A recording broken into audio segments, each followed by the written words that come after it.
you ever experienced jet lag? Depending on how far you travel, it has the potential to ruin a few days of your trip. If you're new here, hi, I'm Zoe, a digital nomad who travels the world on a budget. Last summer, I flew from the east coast of the US to Bali, which is a 12-hour time difference. In this video, I'll share with you the 5 tips that help me minimize that jet lag.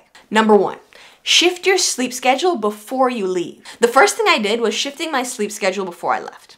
In the week before my trip, I started going to bed a bit earlier each day to make the adjustment when I got there less dramatic. Try an hour, maybe even 2 every day if you can manage it. Number 2, stay hydrated. It took 2 flights for me to get to Bali, which meant I was in the air for a long time. And one thing I've noticed when I fly is how much I feel like I need to hydrate after the fact.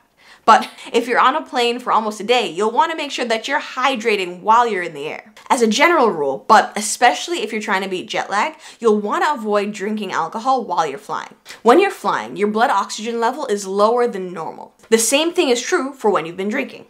As a general rule, but especially if you're trying to beat jet lag, you'll want to avoid drinking alcohol while flying. A recent study found that when you're flying, your blood oxygen level is lower than normal. And the same is true for when you've been drinking. However, what the study determined was that when you combine the 2 scenarios, your blood oxygen levels drops even more drastically. And in addition to lower blood oxygen levels, the study also observed higher heart rates in been drinking. I'll leave a link to the study on this in the description below so you can make your own informed decisions. Number 3, stay up until the local bedtime. Once I arrived in Bali, thankfully for me, it was nearly bedtime. So I just went back to my Airbnb and went to sleep. However, if you had arrived earlier in the day, I'd recommend trying to push yourself to stay up until the normal time that folks in your new location would go to sleep, so that you can adjust more easily. Number 4, nap, but don't overdo it. If you do happen to arrive really early or you just don't feel like you can get through the day and make it until that local bedtime, try a quick power nap, maybe just 20 or 30 minutes,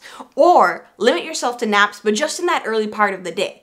That way you don't have as big of an impact on your sleep that evening. And number 5, get out and get into the sun.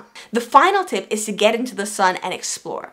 I've always found that being in sunlight causes me to wake up a little bit more and feel a bit more alert. So if you really feel like you're dragging, try to get out and see what your new location has to offer. Jet lag could have ruined my Bali trip, but these tips help me dive right into the adventure.